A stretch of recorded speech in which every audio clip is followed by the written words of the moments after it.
Today in Alaska, crude oil production was all but stopped on the North Slope. Oil companies operating there were told to cut their production by more than 80% after thousands of barrels of crude oil spilled from the Trans-Alaska oil pipeline. The 800-mile Trans-Alaska oil pipeline, at least for right now, is shut down.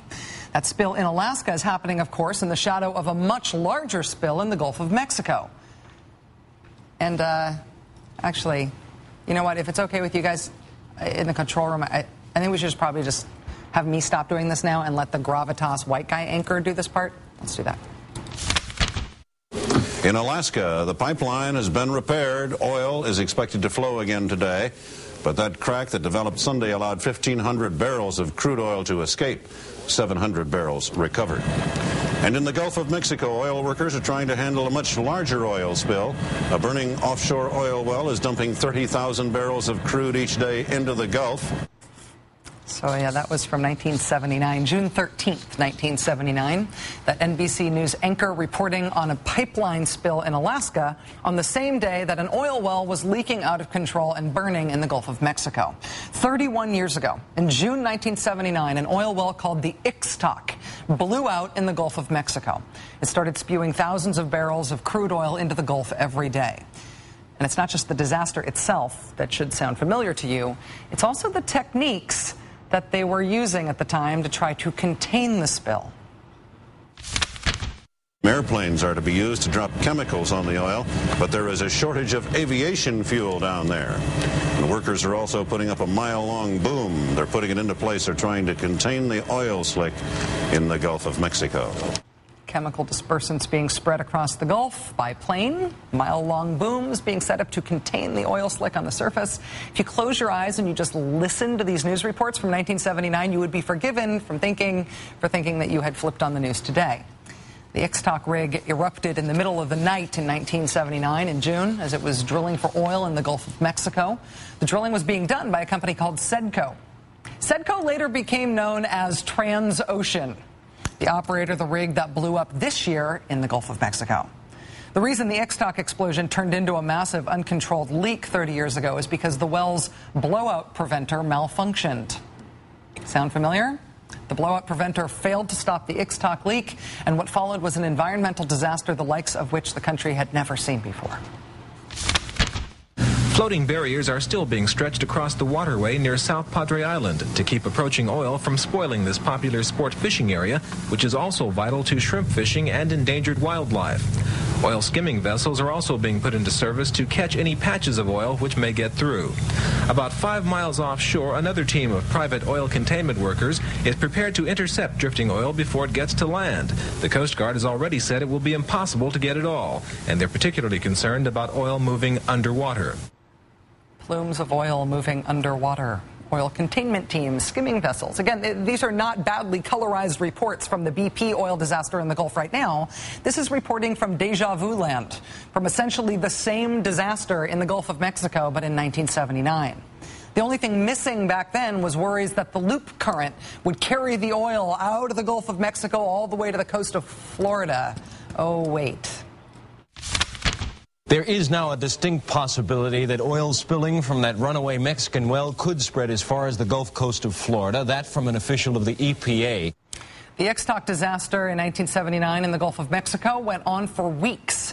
Then weeks turned into months. The reason it went on for so long is because even though oil companies were allowed to drill offshore like that, it turns out they didn't know how to stop a leak when disaster struck. Nothing they tried worked. In the Gulf of Mexico, rain and heavy seas are hampering efforts to cap a Mexican oil well it has been spilling since June 3rd, the worst spill in history. Workers are trying to put a giant cone over the well. Despite inclement weather, they may try again today. Trying to put a giant cone over the well. In 2010, this giant cone strategy is what we were sort of euphemistically calling the top hat. I wonder if they had a euphemistic name for it back in 1979. Mexican officials are calling it Operation Sombrero. Workers have been trying since the weekend to put a 300-ton steel cone over the mouth of the runaway well. Officials say once in place, the cone will collect up to 90% of the crude oil, which has been gushing from the well for more than 3.5 months. From 10,000 to 30,000 barrels a day have flowed into the Bay of Campeche and the Gulf of Mexico. As with BP's Top Hat, the Ixtoc spills, Operation Sombrero, ultimately failed to stop the leak. But they had other ideas back then that were sure to solve the problem. Ideas like shooting metal spheres into the well to cut the flow of oil. You might call that today a junk shot. They also tried pumping cement and salt water into the leaking well to try to jam it up. You might call that a top kill maneuver. Neither of those things worked. For months and months and months and months and months, the Ixtoc well continued to leak uncontrollably until 2 relief wells are still being drilled to relieve pressure on the blown-out well, so it eventually can be capped. Relief wells. 9 agonizingly long months after the Ixtoc well exploded, a pair of relief wells finally allowed the engineers to cap the leaking well. That was 31 years ago. I am 37 years old, and this happened when I was 6. Those haircuts are back in fashion. And the stuff that did not work back then is the same stuff that hasn't worked now. Same busted blowout preventer, same ineffective booms, same underwater plumes, same toxic dispersant, same failed containment domes, same junk shot, same top kill. It's all the same technology. The Ixtoc well, which couldn't be plugged for 9 months, was in roughly 200 feet of water. Now in 2010, we're using the same exact techniques to try to plug a well that is leaking in 5,000 feet of water. Now look, maybe this top kill maneuver will work. We obviously hope and pray that it does. Praying does seem wiser than hoping at this point. That said, as we reported earlier this hour, BP executive Doug Suttles says tonight that it looks like it's drilling mud and not oil. That is what's now coming out of the ruptured well, but they can't tell for sure.